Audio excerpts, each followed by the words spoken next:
definitely high up on damage. Okay, you hit console player.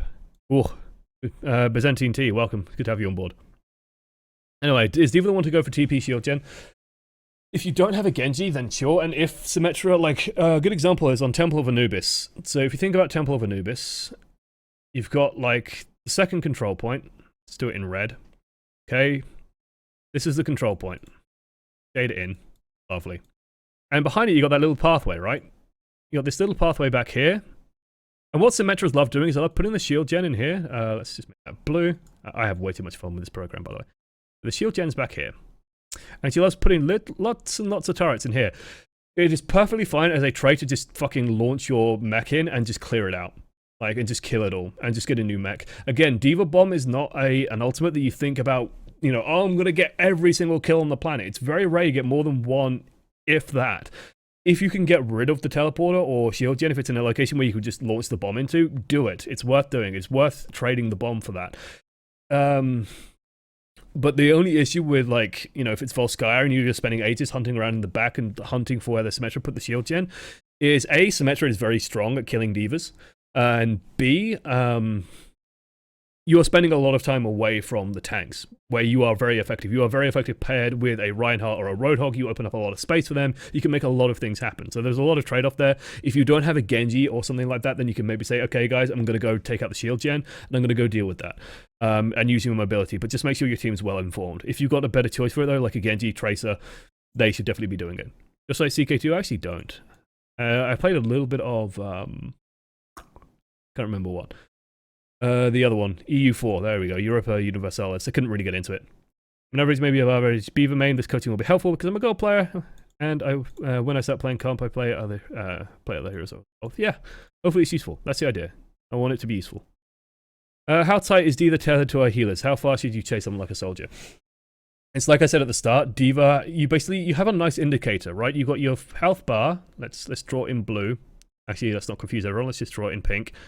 Okay, you got your big health bar, and then about a third of it, well, a third exactly, is in a lovely shade of bright yellow.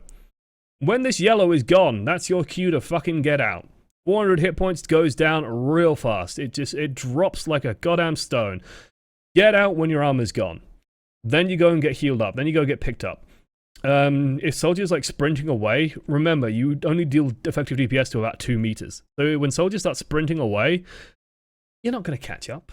You know, you have to like dash forward and then stop and awkwardly shoot at his back as he runs away, likely through his healing field, and then he starts getting healed himself, and then you're stuck there without your dash away. Just let him go. It's not your job to hunt down and kill people.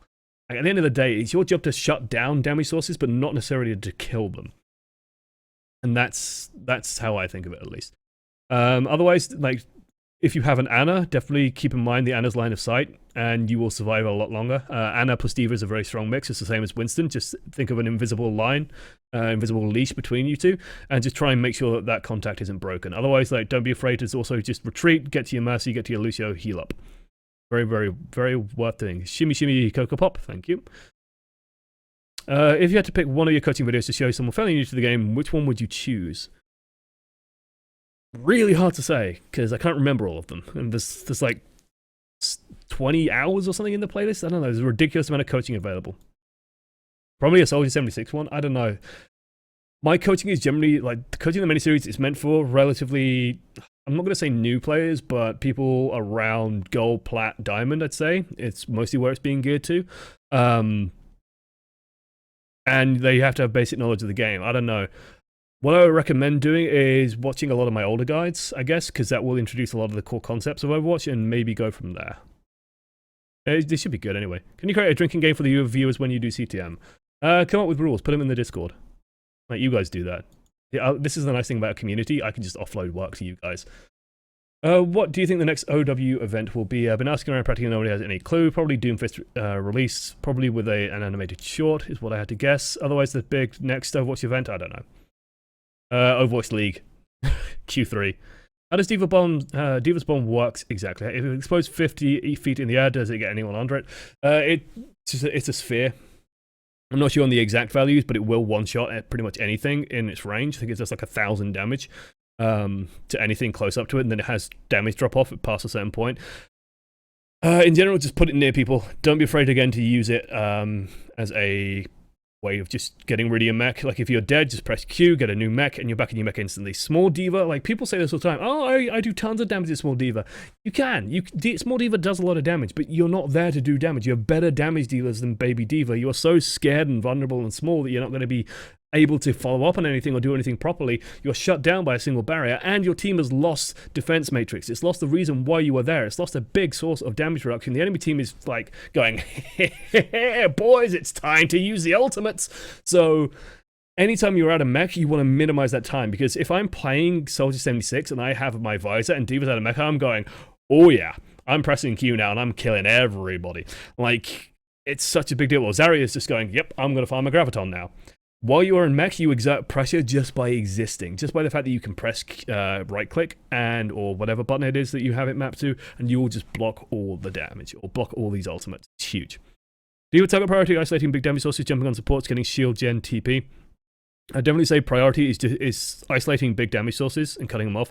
It's similar to thinking as a Reinhardt, like where are the main sources of damage that I can block, and then putting the block on them and saying you can't do that. Also make sure that you are exerting anti-ultimate pressure by keeping a little bit of defense matrix always available and making sure that you are not getting demeched at a point where there might be a Graviton Surge available, there might be Barrage available, there might be Soldier 76 ult available, there might be Death Blossom available, as in the case of this game. Reaper took a huge gamble, fired off Death Blossom, got nothing. And we just shut that down completely.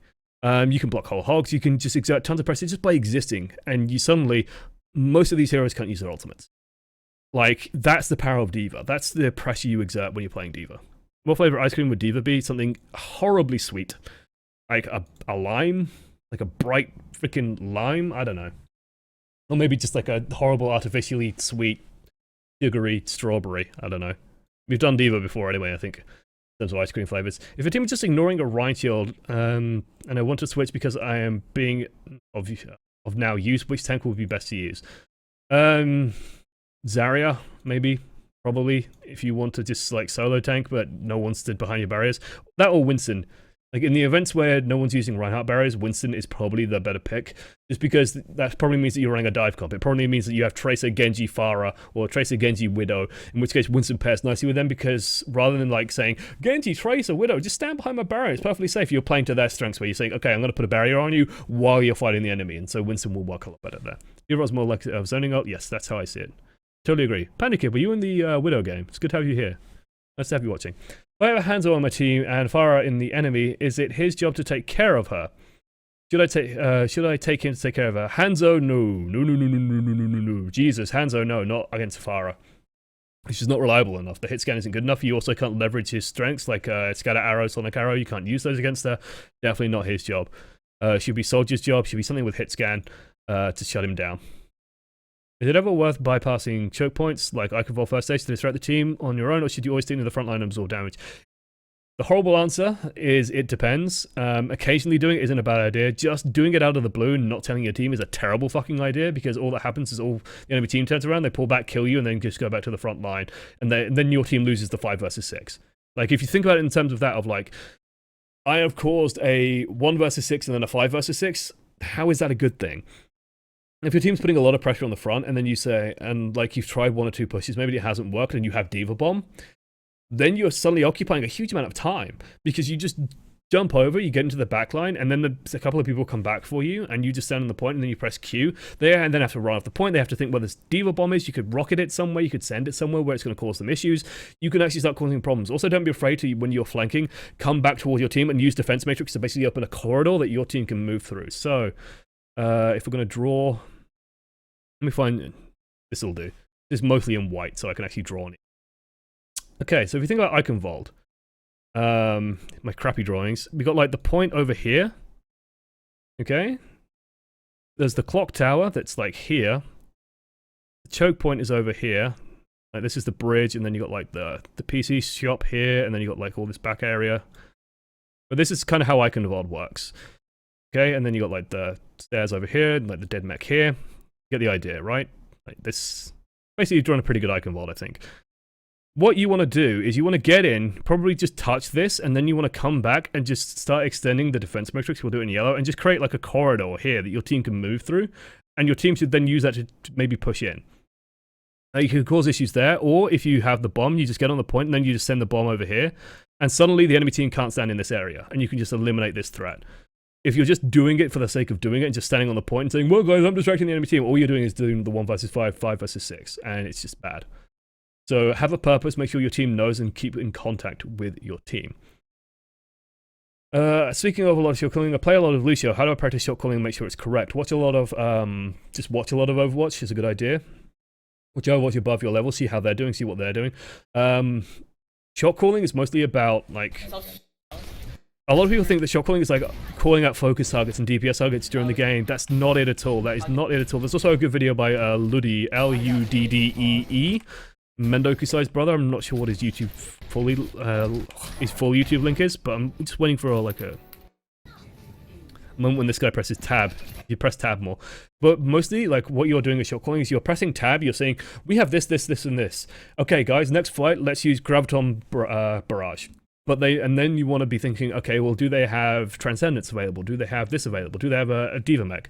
Okay, then, if they have a D.Va mech, well, our next focus should be, and you just say this on the comms, you just say, okay, guys, focus the D.Va, and then we could just Graviton Barrage, and we'll win the next fight. And suddenly your team has an easy objective. It's just now, okay, step 1, kill D.Va. Step 2, question mark, step 3, profit. Like, that's literally all you've done. You've just framed the game, very, very simple commands. Not a big plan, you don't have to do anything more than that, and you can do that. Or you can say, like, okay guys, I've got speed in 3 seconds, we're going to engage, and we're going to try and get rid of this. We're going to try and kill this. Okay? Speed in 3, 2, 1, going. And then you speed boost, and everyone runs in, all a fine unified team. They focus down targets, your DPS call out, oh, so-and-so is low in the back, dive them, and then your team runs in, dives the target, gets the kill, oh, everything goes beautifully, and you win every single game, and then you're a fucking grandmaster. Congratulations. That's how it should work. Unfortunately, it doesn't always work like that. You charge in, and then someone goes one way, your Soldier 76 decides that, I don't know, chasing after a traitor is more important, Mercy goes and cuddles up to their Roadhog, saying, oh, hello, you're a big man, oh god, I'm dead. I'm splattered all over the place, and that's how it happens. How do you think the Matrix should ideally handle Hog's hook? Works as intended? Works as intended. It's like the way you can a D.Va. If Hog couldn't hook her, it's just, D.Va will be too powerful. You've got to have things that go through it. When is D.Va better instead of Zarya Hog? Assume first tank is always Winston Ryan. If they have a Pharah, if they have a Bastion as well, it's very, very good. If they have any source of high damage projectile that you can just shut down very quickly and easily. If they have a Reaper, it's also very good. Zarya is also very good against that. Hog is also very good against that, though. It's kind of ironic that the tanks are very good against Reaper. Like, everything except Reinhardt and Winston are very good at shutting Reapers down. Except maybe Zarya. Like, Zarya Reaper is a bit of a difficult matchup. But yeah. If you're playing on a map with a lot of verticality, Hollywood Second Point's a good example. I'd say also Volskaya is not bad for D.Va. There's a lot of paths you can go through, a lot of good bomb angles. Anubis is actually very good for D.Va if you know the bomb angles. If you launch the bomb from the point on Anubis, you shouldn't, honestly, I wouldn't recommend running D.Va defensively anyway. But if you are on the point and you fire the bomb up and over the arches, it will just crest through and it will just drop down on the opposite side. The amount of times you can get kills on that's pretty good. But honestly, like flying up and over the arches and just lobbing the D.Va bomb really works well on Anubis. Really works well on Anubis. Do you think the D.Va will be fair in the meta with a 50-50 health armor split, or do you think she's in a good place now? I think she will be better with a 50-50 split, I honestly think. I think that she was over-nerfed a little bit on the armor front. She was kind of obnoxious before, but now it's just that she can't quite do as much and can't quite get value out of her guns. I'd like to see D.Va be a bit more hit and run and be a bit more aggressive, and having armor lets her do that. Now she can't really afford to go out because Roadhog's just going to kill her. So you can't afford to like let go of the armor, because once that's gone, you are just so vulnerable to getting killed. Did you ever start shooting a fire in the air with D.Va? If you've got literally nothing else to do, then sure, just hold down left mouse button. But you probably have stuff to do like stopping Pharah's damage. If you block her rockets, Pharah's not going to do shit anymore, and that's great. And Soldier has all the time in the world to then just start trolling her. You have other better things to do. It's very rare. Again, past 2 meters, your damage output is not. Do you think that the new meta... that the new hero will be meta right after release? I imagine that's what the question is. No. I think Orisa is going to take a while to figure out. Yeah, hero, there we go. Orisa's going to take a little while to figure out, and I think she will be played alongside Reinhardt quite often. Like, there's some cool things that AlphaCast was experimenting around with using, like, the pull ability to lift the enemy Reinhardt off the ground and then drop Earth Shatter under him. Like, that's so cool. That is so, so cool. So there is potential with her, and her ultimate is super powerful, but it's going to take a little while to make her fit properly, I think. How hard do you think it will be to break Rhyme Barrier plus Orisa Barrier plus D.Va Defense Matrix? Not really that hard at all. The thing with Orisa Barrier is it's not very mobile, so you stand, like, the question is, how are you getting to the enemy team with this combination? Like, that to me is the more relevant question, where if you're just like, you have to have all that barrier because you can't fight them at long range. So the enemy team could just have a Soldier 76 on high ground just shooting you. Nothing's going to stop him. He's just stood there going, and even Orisa just shelling at him, like, he's just going to put down a heal field, heal up, come back out, and just start shooting again. No problem there. So yeah. Literally sat through the whole thing. Hopefully it wasn't that boring. Isn't Gold Plat doing like 80% of players? Yeah, that's the point. It's more than that. Like, GM and Masters is top 4%. Or Masters is top 3 percentile, so yeah. For most people. Is there a Discord for this channel? Is it sub only? There is a Discord. I'm sure someone press exclamation mark Discord. If you didn't exclamation mark Discord, that will do it for you. Bubblegum, there you go. Lots of questions tonight. It's actually pretty good. We're going to do... Let's do 5 minutes more questions and then we'll wrap up. Would you say staying alive as D.Va is more important when you can sense an attack inbound and you can guess ults are available? Yes. Yes. Remember, like I kind of answered this earlier, where you exert pressure just by existing. If you're playing Zarya, like, you guys must have done this before yourselves. If you are playing Zarya, there's probably been moments where there's a D.Va on the enemy team and you are just so afraid to graviton search. You are so afraid to do it because you know the second that you go Agon, Po, Gotovnosti, whatever, it's just gone. It just gets deleted. And you just go, well, don't I like stupid? I only get about 3 gravitons a game. I just fire 1 and D.Va's just eating it, and that's that. That's that push done. We've lost. Like, it's heartbreaking. And so as a result, you don't use ultimates around D.Vas. And so if D.Va's just alive, you are just scared. And so staying alive is super important as D.Va. It's to the point where if a team fight is just finished and they can't actually threaten your point and you are out of mech, suicide, and then get the new mech from spawn. There are, of course, points where you shouldn't do that, like if you have a long spawn run, then don't do that. But if it's like second point Volskaya and you've just had a big team fight, go and fucking jump into the river. Because you need the mech. You need to reset and get the mech for the next fight.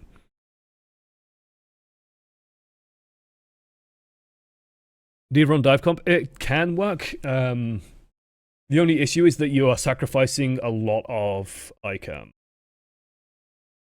you are making yourself very vulnerable to Roadhog, is what I'd say is the issue there. So the advantage of running Zarya plus Winston is that you are not scared of Roadhog anymore. So Winston jumps in, he has a bubble on him, so he can't be hooked, and then he can position himself to where his bubble will prevent him getting hooked. And as such, he's not that scared of the Roadhog anymore. If you run D.Va Winston, then the hook can still land, and then maybe you can't defense matrix him for whatever reason. Maybe the hook goes on you, and then you can't be protected, and so you will go down and be demeched instantly. It's not quite as good as the Zarya, I think. That and Zarya just provides more damage, there's more potential with the ultimate, more combo potential, it just works a little bit better. Do you think South Korea will ever discover how to make Mets crouch? No. I think D.Va's hitbox is very intentional. Very intentional.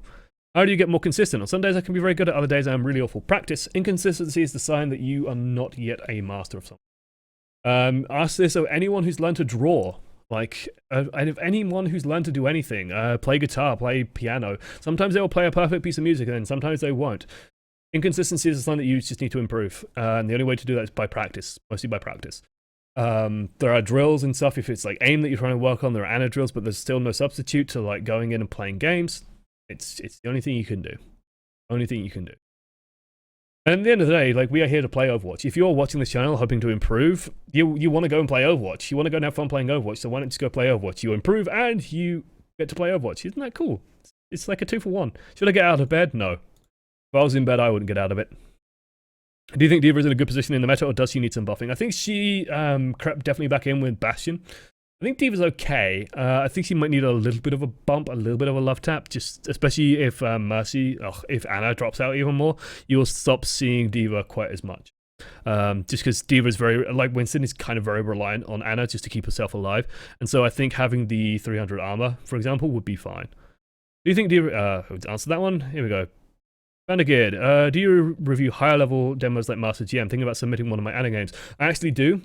With Ana, with like GM Master level, we do it a lot more in terms of like, let's look at what's working, let's look at maybe what isn't working, what mistakes is this player making. And I'm fine doing it on Master level players. I need to do Ana again, so I'm an Ana main myself, so like doing Ana reviews is actually pretty common. I get sent a lot of Ana footage, but just send it in. There'll be an explanation at the end. There's also an explanation underneath for how to do it. I've created a Google Doc for an OAM CTM drinking game. Lovely. Let's see. One or two more questions about the shot calling. I do it a lot with Fire and solo queue. Should I let someone else do it? I don't know how well randoms do with it. Just little tidbits never hurt. The only thing you got to be careful of is like if you're over talking, then people can start rankling against it, I guess. But just little calls, I find them super helpful and especially when DPS is like calling out focus targets, like so and so burn. It's actually interesting because I watched a game by Zeta earlier today. We might do it next week. But one of the problems I noticed in that game was people were making DPS calls without giving locations, and that tilts the shit out of me. And I think at one point, there's one of the best demonstrations of it. This is part of why I want to do that game. Is there's a beautiful moment where I think someone says like mercy low, mercy low, mercy low, and you see Zeta just like going, where is she? It's just like, please call something out. Call out left side small health pack. Call out left side small room. High ground right side. That's all we need. All we need is a fucking orientation to find out where she is and go and get the kill. As DPS, you should just be calling out what you're focusing. If something's low, if something's available for kill, what ultimates you have available. Okay, next fight, I'm probably going to try and barrage. I have barrage available. Let's kill D.Va. I have barrage available. Let's try and do this. Zarya, be ready. Just little bits of communication, little snippets. Makes all the difference in the world. It costs you nothing. You just have to have a microphone and a voice. Just use it. It's free SR, just waiting for you if you don't shot call. Chat is about to riot. Please don't riot. No rioting. Not boring at all. I'm just exhausted and disappointed. Ah, there you go. Are you posting this or the Widow vid on YouTube? Widow vid? I don't think I did a Widow vid. Coaching the Many yesterday was on... Why am I blanking on that? Reaper. So Reaper, these they all go on YouTube. They all go on YouTube. Don't worry about that. Top 3% was season high. They also did say at any point in time there is no more than 8% with more than 3k. Okay. I didn't know that.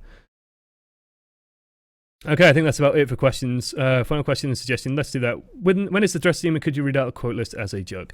I could read the quote list at some point. The dress stream might be next week. It might be the week after. It depends on when I order the dress and when it arrives. Like, until I get the dress, I can't do it. But it's definitely happening. Like, Jesus Christ. Delius went nuts today. I might put Delius' donation towards something else. We'll see. You're sniping earlier when I passed out? No, that would stay on the VOD. Like, the VODs are all available on Twitch anyway, so there's no reason not to be able to just watch it afterwards. Okay, I think, like, one of the drinking things should be, finish your bottle if Josh draws a penis. I'm just gonna leave that there. I'm just gonna tempt you guys with, like, penis hood. You can actually, like, do a full off-colored detail level. There we go, There's just a hint of a penis, and then if I start like putting a line here, and then put like a line here, and a line here, oh my god, that's a penis. Okay. Thank you guys for watching to the end. It's been great having you. Thank you for submitting this game. If you did. Sarblade, that's your name, Sarblade. Thank you for sending this in. It was good to go over. Hopefully you're here. And yeah. Hopefully this was somewhat informative. If you want to send something in, there is a thing here for it. To get your footage reviewed on Coaching the Many, do send your footage into oamreviews@gmail.com. That is oamreviews, plural, @gmail.com. Send it in, put in the hero name and the rank. Most people do it perfectly, so don't worry about it. And then include a YouTube video of, like, your recorded game footage. Try and have it in at least 720p quality. 60 frames a second is ideal. Shadowplay is a great tool for recording it. If you don't have Shadowplay, OBS can also work. Just look up guides, sort yourselves out for it. I can't teach you guys how to record your own footage. I wish there was a replay system. There isn't one. At some point there will be. And if you're a Twitch sub, put that in the title of the email as well, just because Twitch subs get slightly more priority. This lad wasn't a Twitch sub, but he might become one at some point. Who knows? No pressure on that. Don't worry about that. But yeah, if I have two games that are very similar, I'll usually go for the Twitch sub, just as my way of giving back. Otherwise, yes, I think that about encompasses it. This is streamed live, of course, on ESL_OneAmongstMany at 10 PM on Friday and Saturday, so do stop by. It is better live. I've heard that so many times for so many people.